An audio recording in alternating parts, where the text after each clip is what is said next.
Hey everyone, thanks so much for tuning in. The Interim Expert Team is back with myself, Parker, Christine, and Kana. And today we are joined by Noha Waibsnaider. And she is the co-founder and CEO of GatheringUs. And I'll go ahead and let her tell a little bit about what she does in GatheringUs. Hello everyone, I'm Noha, and I started GatheringUs almost 3 years ago, originally because of my personal experience. Over the last couple of decades, we had a lot of loss in my family. My husband has a large Irish family, and when you have a lot of people, you also have a lot of death. And we organized about a dozen funerals in the last 2 decades and realized that it's a really challenging time when you're going through a lot emotionally, you have a lot of logistics and details to figure out. And what got us through it was the support of our friends and family and all the people who showed up to be there for us and help us.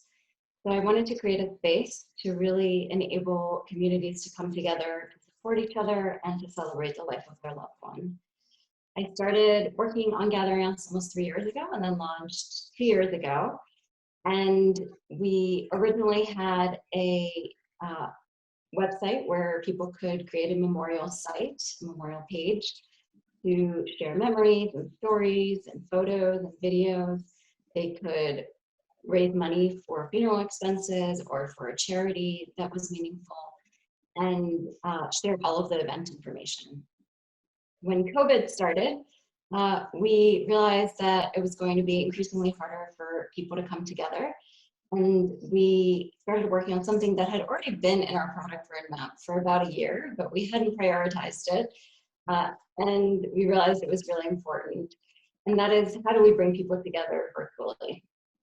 So we created virtual funerals and virtual memorials and started building a team to really help people through that entire process, where we hold their hand literally through the entire planning process of how to create a meaningful event, program, all of the technology. We have a text outline for the speakers and the guests. We help them with all of the media and slideshows, music, and really help them in creating something that is personal and meaningful for them.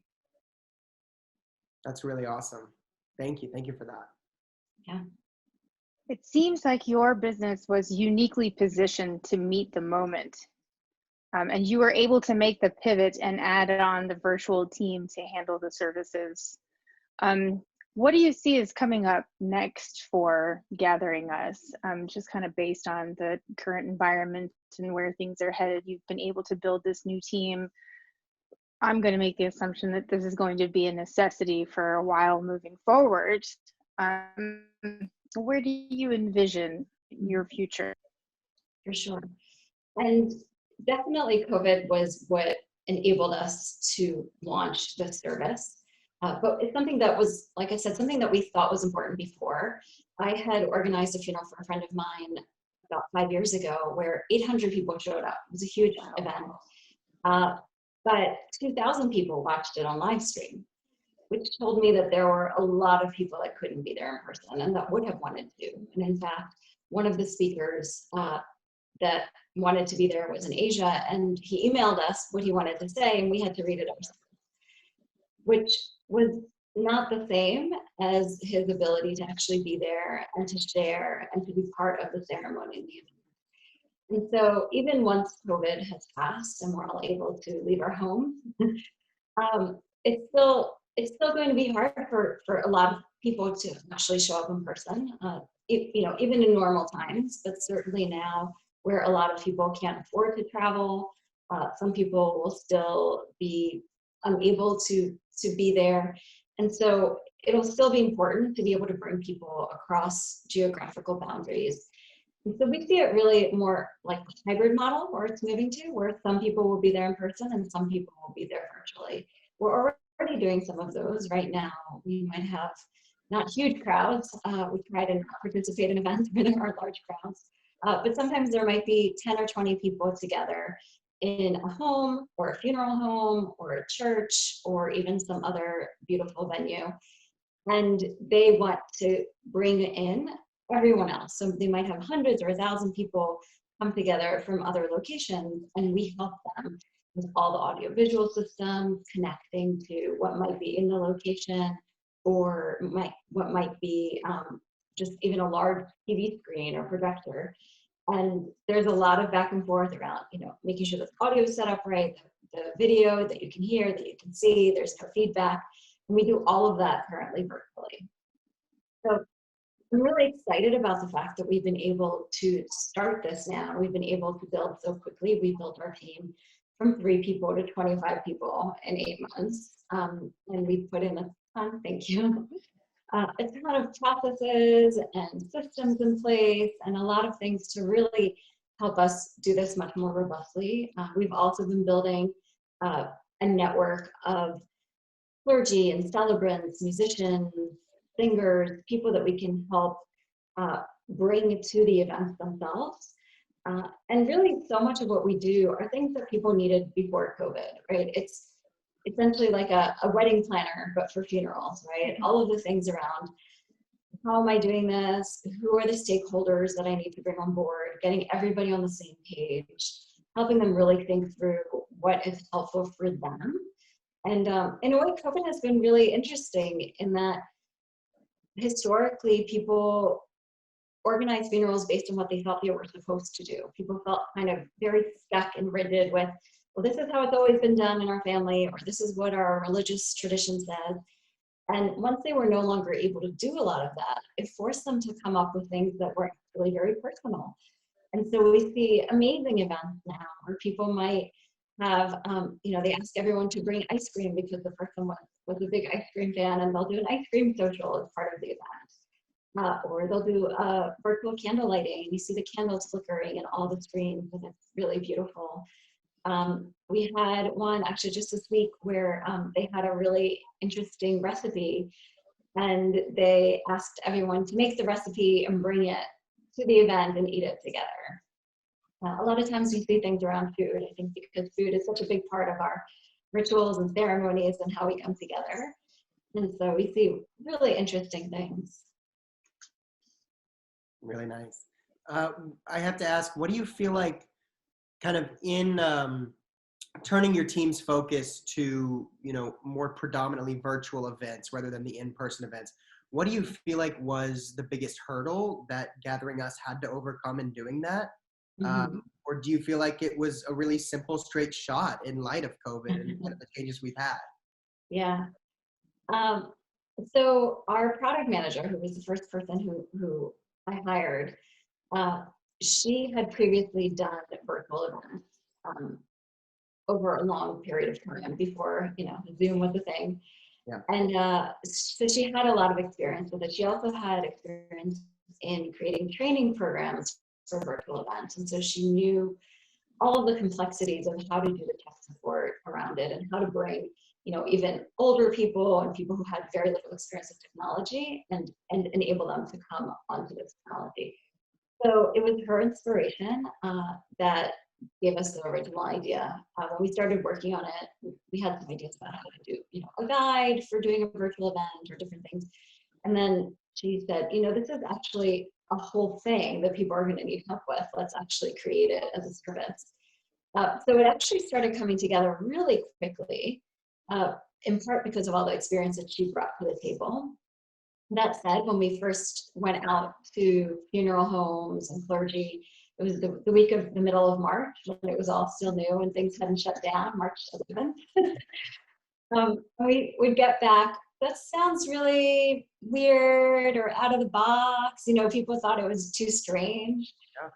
Yeah. And then a few days later, when everything officially started shutting down, then we get calls.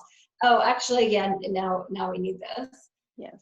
So it was a really interesting, in between week where people didn't quite catch on. That said, it's still, the funeral home industry is really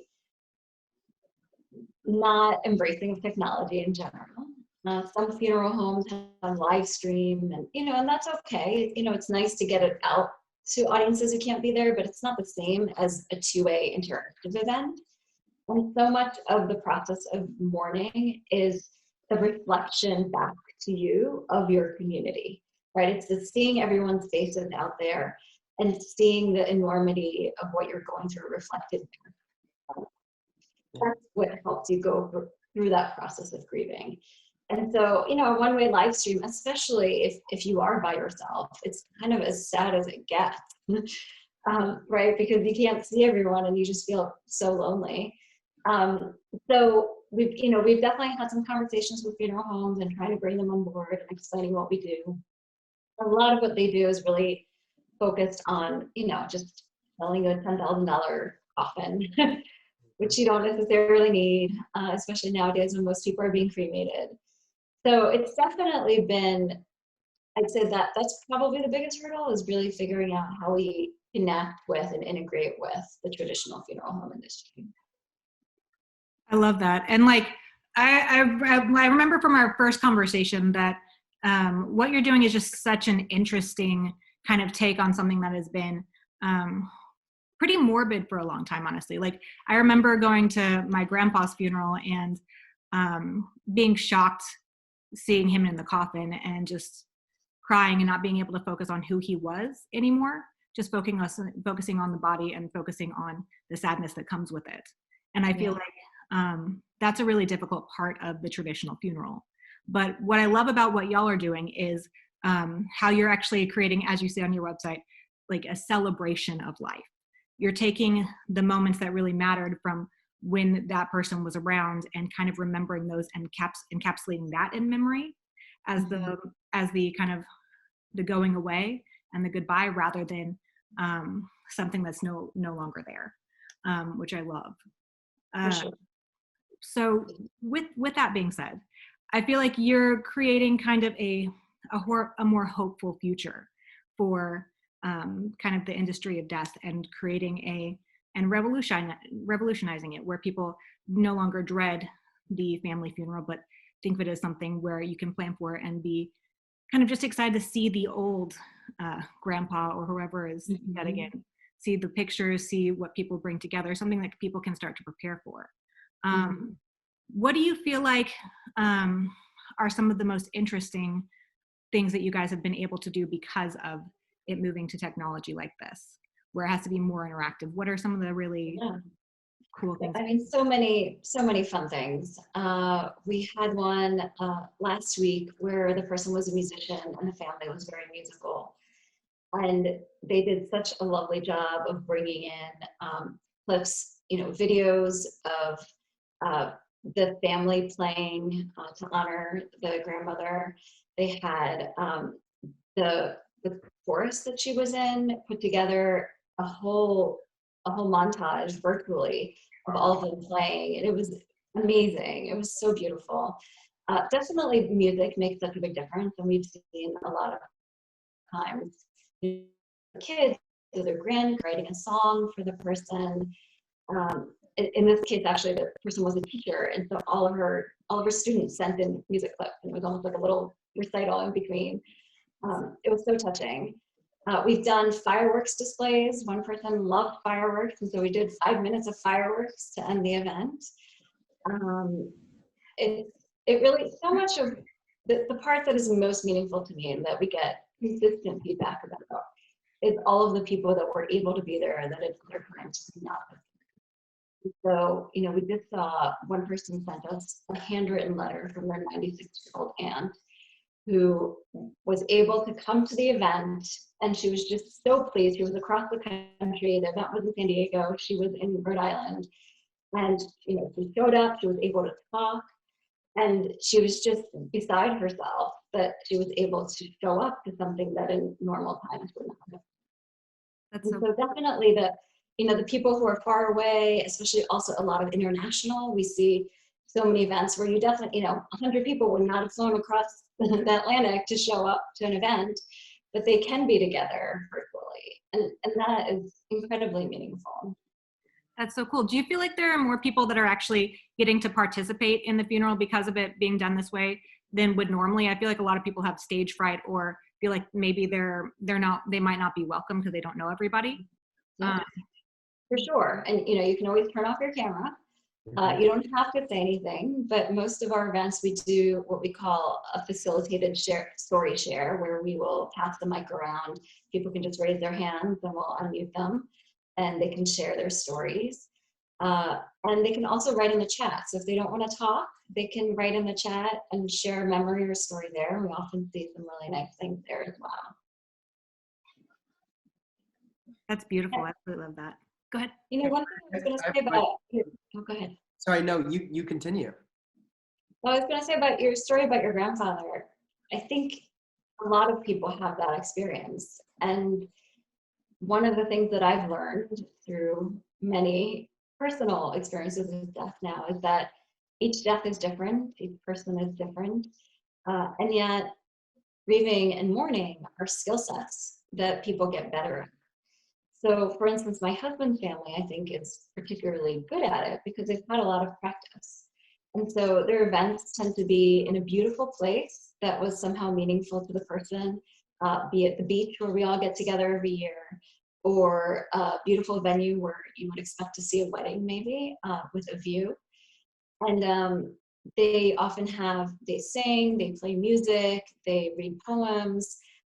They, will feature, for my mother-in-law's funeral, for instance, we had all of her paintings that she did. We did like an art gallery showing, really bringing her with us to the event and feeling her presence with us there. And, especially when it is somebody who's older, who's lived a full life, in that case in particular, it should be a celebration of their life. And, hopefully in other cases as well, right? That is our tagline, is celebrating lives together. And ultimately that is all we can do, right? Besides, it is a huge loss. And what helps us get through it is coming together and being there for each other and really keeping them present with us and sharing our stories about that person. Absolutely. I love that. It's such an interesting thing, because I feel like people do normally, I mean, my grandfather's funeral was in this kind of very morbid, small mountain mortuary, right? And it was a little depressing and didn't remind us of him. But he was a man who flew all over the world and was a pilot and was outdoors most of the time. So it was just a very strange reflection. And I think that what you're talking about here, where it's actually a venue, more like a wedding, makes so much more sense and kind of helps people reassociate, like we talked about. That's so. And there's definitely some trends that are moving in that direction. That was already the case before COVID. Over the last 15 years, the rate of cremation has really increased. And so previously it was about a third. Now it's over 50% of people are being cremated. And what that results in is that you no longer need to be in a funeral home to have an event, right? Because there's no traditional funeral. It's really more of a memorial service or a homecoming or celebration of life, or whatever name you want to give it. But as a result, it gives first of all more time, because they don't have the immediacy of what do I do with the body. They don't have to have it within 24 hours or a few days. And so a lot of the events that we see are maybe even a few weeks or a few months away, where they pick a date, like the person's birthday or a time when everyone's going to be together. So it's actually a lot more flexibility. And also it means that most people are not tied to a funeral home or, a stodgy place that you wouldn't necessarily want to be. That's amazing. That actually went ahead and answered my last question, or kind of got to the point of that. But do either you, Kana, or Christine, do you have any other questions for Noah while we still have her here? I had one actually. Are there any cases in which you get to work with the person before their passing? I've been reading a lot about people who are, I hate to say the word, but they call themselves this death doulas almost, that are working with people who are on their way out and are fully aware and are planning for this. Yeah. Do you ever have the opportunity to help plan with people who are aware of their departure and are working to plan based on their desires?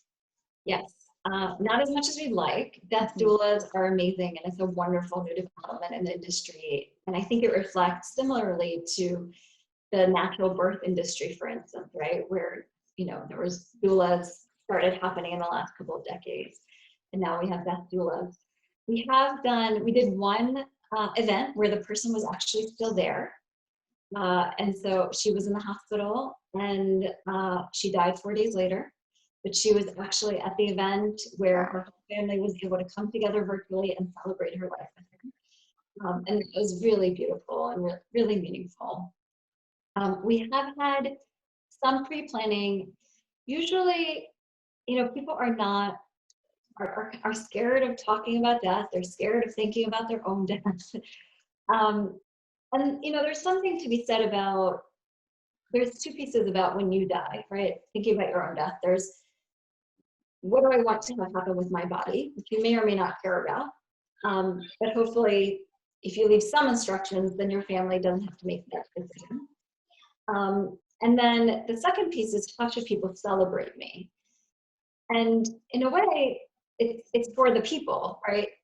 So much more than it is for you personally, who is being celebrated, because you're not going to be there, right? It's really, the work is for them to go through the mourning process and figure out how they can, keep you with them and celebrate you and remember you. That said, my husband's grandfather, he had 11 siblings. He was older when he died in 94. He lost all 11 siblings. He lost his parents. He lost 2 wives, 2 children, 2 grandchildren. Like, he'd been through it. And so when he turned, I think it was 90, he organized his own life celebration. He was way ahead of his time. Where he organized this event. He stood up there and eulogized himself in third person. He talked about himself as, J.B. Maloney. And he had my husband MC the event. He had everyone come up and talk about him, because he's, he'd been to a lot of them, and he said, I want to be there for this. I want to know what you all are going to say. So I think that's an interesting thing that's happening, that, people are definitely doing, if you're going to die, being there for the event is something that can be really beautiful. And then the alternative is, if you can help people plan. But I've seen, even in our family where we've had a lot of death and we knew people were going to die, it's really hard for people to wrap their heads around, what does the actual event look like, right? It's in a way, it's kind of a really small thing compared to all of life. So we do see a little bit of pre-planning. It doesn't tend to be the person themselves. It tends to be their family members who are starting to figure out, their parent or somebody's very sick and they're trying to figure out the next steps and get ahead of themselves. But as much as, the funeral industry has a term for it called pre-need, where the person, does actually, they might get a grave, or they might pay money to get all these things organized.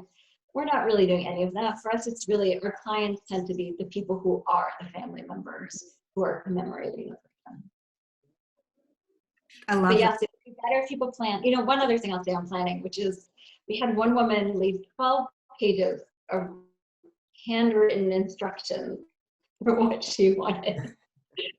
And so when the family went to plan, they knew what they were doing. It was really clear, and it was really easy for them. And I highly encourage people to do that. That's amazing.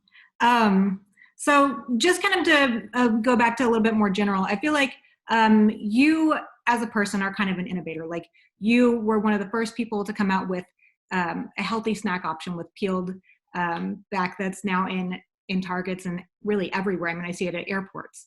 And then you're now revolutionizing the death industry and creating a more celebratory, healthier way of being.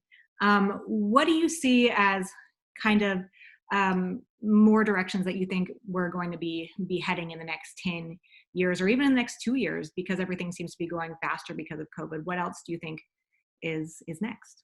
Yeah. Wow. I know it's broad. I would say most of my focus in innovating, and before I started GatheringUs, I worked on a few different things. And the one that I ended up moving forward with was GatheringUs, but really my focus has always been on health. And with peeled snacks, it was about innovating with healthy snacks that would nourish you. With GatheringUs, it's about community and bringing communities together. And all of the other concepts that I worked on were around that, because I think so much of what makes for a healthy human is the community and the support structure that they have around them. And, you know, death is an extreme example of that. And right now we're having so many losses, right? And it's becoming so apparent with COVID how much we're all having to work so hard to maintain our mental health and to support each other. The one thing I've really enjoyed about COVID is that it's no longer expected for you to be okay, right? Nowadays, you have to ask everyone if they're okay. You're just supposed to say, are you holding up? How are you holding up? Right? And so it's now accepted that we all have to work at being mentally healthy. And in a way that puts us kind of back at ground zero where we can move forward with that assumption in the future, because it is hard to stay mentally well and, you know, both physically and mentally, right? There's so many things to get just right and to stay balanced. And, you know, there are so many places where life can throw you a curveball and it's hard to manage. And so now it's just out in the open. So I do think that mental health will become, mental and emotional health in general will become a bigger part of what we focus on and how we build communities, for now, as much as we can virtually, but over time, both virtually and in person. I love that. Yeah, I couldn't agree more. Do you guys feel like that's it? Any other questions, or are we good to go? Awesome. And Well, I mean, I could ask a bunch of questions, but I feel like we don't want to keep using up your time. I could too. I really want to, just last thing, the point that you made to say that grieving, and you said grieving and one other thing, those were actually skills as opposed to just, an automatic reaction or kind of your default response. But I couldn't agree more in that aspect. So I'm really glad you said that. But thank you so much for sharing with us, Noah. We really, really appreciate it. I think Gathering Us is going to kind of, just like Kana said, reinvent the wheel when it comes to, I don't even want to say funeral anymore. I want to say life celebration. Absolutely. But yeah, well, thank you. We really appreciate it. And, we look forward to maybe continuing the conversation off the Zoom screen. We encourage everybody to check out Gathering Us on your website. Mm-hmm. All right. Yeah, very nice to talk to you guys. You as well. Thank you. All right.